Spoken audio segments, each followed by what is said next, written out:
자, 품사에 이어서 이번에는 문장 성분을 같이 한번 알아보도록 하겠습니다.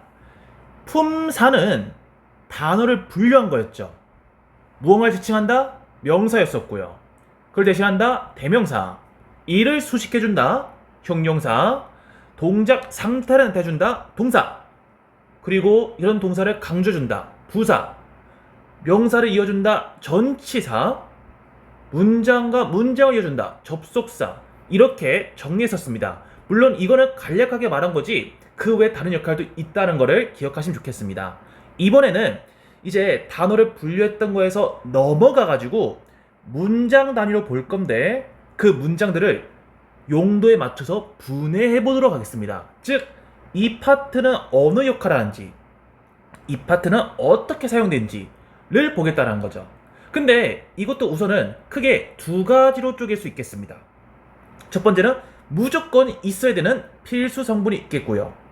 그리고 그 필수 성분과 다르게 있으면 좋고 없으면 뭐 그냥 그저 그런 이제 비필수 성분으로 분류할 수 있겠습니다. 자, 먼저 말씀드릴게요. 필수 성분은 주어, 그 다음에 동사, 목적어, 보어가 있고요. 비필수 성분은 수식어가 있겠습니다. 자, 그럼 이제부터 이런 것들이 각각 어떻게 사용되고 어찌 해석되는지에 대해서 같이 보도록 하겠습니다. 아래로 내려볼게요. 자, 개인적으로 정말 잘 정리했다라고 생각합니다. 알록달록하지요? 한번 같이 보도록 하겠습니다. 자, 보통 문두 맨 앞에 나오는 문장 성분이 주어라고 하지요. 이 주어는 이제 나중에 말하게 될 동사, 동작이나 상태를 행하는 혹은 이제 나타내고 있는 주체라고 보시면 되겠습니다. 우리말로 옮기게 되면은 은는이가라고 해석이 되지요.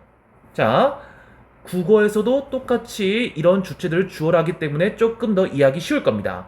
그 다음에 이제 이런 주어가 뭘 행하는지 어떤 상태인지를 나타내는 게 동사가 되겠습니다. 이 동사는 해석하는 게 용도에 따라 달라집니다. 우선은 동작을 나타낸다. 그러면은 뭐뭐 하다. 자, 그리고 이 동작을 나타내는 동사들을 일반 동사라고 했었지요.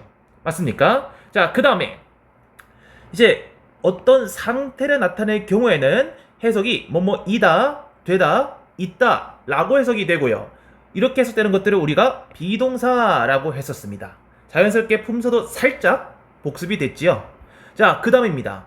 자, 동작을 나타내는 경우 뭐가요? 동사가요. 동작을 나타내는 경우 이걸 받는 대상이 있을 거 아닙니까? 받는 대상. 그 동작의 대상을 우린 뭐라 한다? 목적어라 합니다. 목적어. 자, 이거는 되게 우리말로 옮기면은 을을이라 해석됩니다.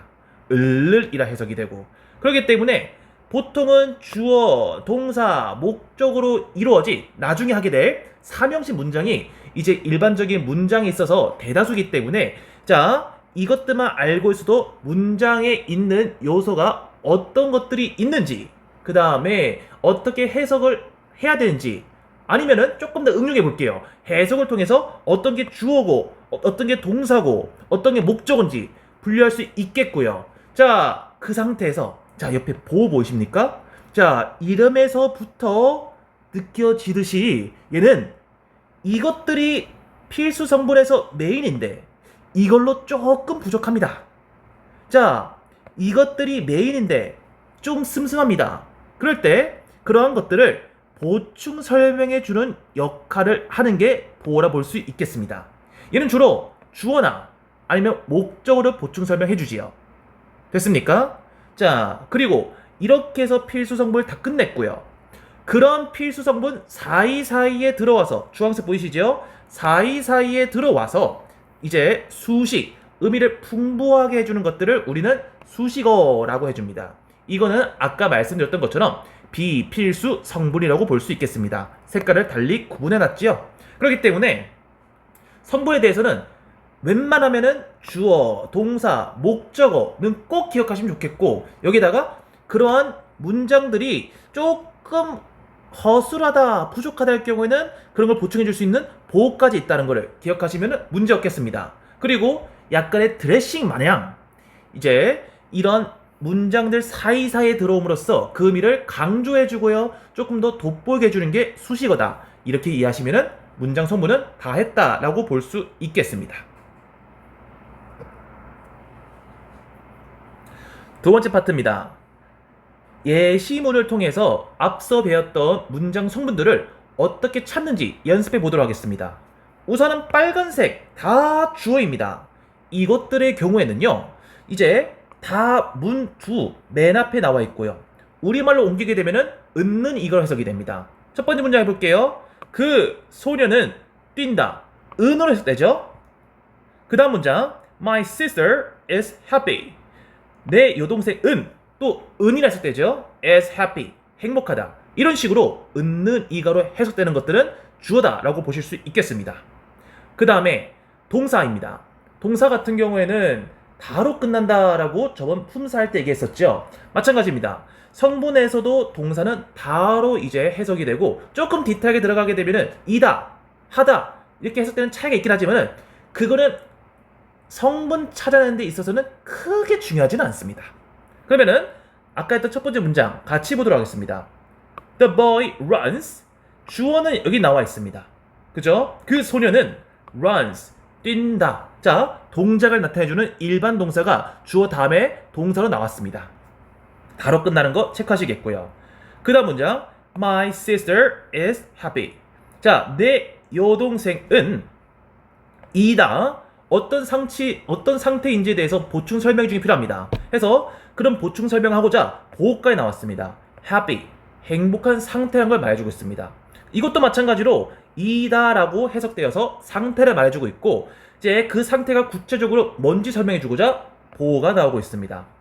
한 번 더 비슷한 문장 해보겠습니다. She looks tired. 그녀는 는이 해석되니까 주어가 되겠습니다. looks 보이다가 되겠죠. 자, 다로 끝나니까 동사 그리고 굳이 분류하자면 일반 동사가 되겠습니다. 하고 보이다라 했었으니까 어떻게 보이는지에 대한 부연 설명이 필요할 겁니다. 보호가 필요하겠죠. 자, 그 보러서 tired. 자, 이거 듣는 친구들 지금 시간이 7분 돼가고 있는데 벌써 진 빠지실 겁니다. 자, 그런 상태를 tired, 지친이라 해주죠. 해서 이게 주어를 보충 설명해주는 나중에 하겠지만은 주격 보호로서 사용됐다라 보시면 되겠습니다. 느낌이 살짝 오실 겁니다. 우리가 앞에서 주어는 어떻게 해석할지, 동사는 어떻게 해석할지, 목적어는 어떻게 해석할지 다 정리했었는데 보어는 보충 설명해준다 까지만 말씀드렸었고 구체적으로 어떻게 해석하는지에 대해서는 설명드리지 않았었습니다. 왜냐하면 보어는 맥락에 따라서 그리고 이제 그 문장이 어떻게 이루어져 있는지 따라서 조금씩은 해석이 달라질 수 있기 때문입니다. 이거는 이후에 많은 문장들을 보면서 우리가 연습해 보도록 하겠습니다. 다시 내려볼게요. 이번에는 대상, 동작의 대상이 되는 목적어가 나와 있는 문장 같이 보도록 하겠습니다. I like music. 나는 은는이가니까 주어, like, 좋아하다. 다로 끝나니까 동사입니다. 그러면 뭐를, 을로 끝나는 대상이 뒤에 필요하겠죠. music, 목적어가 나옵니다. 나는 음악을 좋아한다가 되겠습니다. 자, 그 다음 문장도 한번 또 해보겠습니다. she, 그녀는, 은는이가, 는 나왔습니다. 주어겠지요. met, 이거는 meet, 밑에 한번 적어보겠습니다. meet, 만나다의 과거형입니다. 그럼 만났다, 뭐 과거든 어쨌든지 간에 다로 끝나기 때문에 이건 역시 우리가 뭘로 볼 수 있겠다? 동사로 볼 수 있겠습니다. 그 다음에 a teacher. 자, 만난 대상이 필요하겠지요. 그렇기 때문에 그 대상이 a teacher. 자, 선생님을, 을로 해석되는 상태로 동사 뒤에 나왔습니다. 목적어가 되겠습니다. 이렇게 해가지고 우리가 다뤘던 주어, 동사, 목적어, 보어 각각 문장 내에서 어떤 느낌으로 사용되는지에 대해서 대략적인 예문 가지고 확인해 봤고요. 자, 이번에는 비필수 성분이라 했었던 수식어가 어떤 식으로 들어가는지 한번 같이 보도록 하겠습니다. 그 다음 문장입니다. I met him yesterday. 나는 만났습니다. 그를 어제 말이지요. 먼저 해석부터 해봤었습니다. 앞에서 좀 했으니까 조금 속도를 내봤는데요. 자, 주어 I, 나는 은는이가 해석됩니다. met, 만났다. 바로 끝나니까 동사가 되겠고 동작이기 때문에 이제 목적어 him, 을을 해석되는 게 바로 뒤였습니다. 그리고 이렇게 해서 문장을 끝내도 무방하지만은 조금 더 곁들여주면 좋겠다, 조금 더 드레싱 같은 거 얹어주면 좋겠다라는 생각하에 yesterday, 구체적으로 언제인지 그 시점을 좀 더 설명하고자 이런 수식어가 오게 된 겁니다. 수식어 전반적으로는 뭐뭐히, 뭐뭐하게라고 해석되는 경향은 있으나 이건 역시 맥락이던가 문장이 어떻게 형성되어 있는지에 따라서 조금씩은 해석이 달라집니다. 그렇기 때문에 이건 역시 앞에서 했던 주어, 동사, 목적어와 달리 많은 문장을 접해보면서 수식어가 이렇게 사용되는 거구나를 자연스럽게 익히는 쪽으로 공부하시면 좋겠습니다. 그 다음입니다. He runs very fast 돼 있습니다.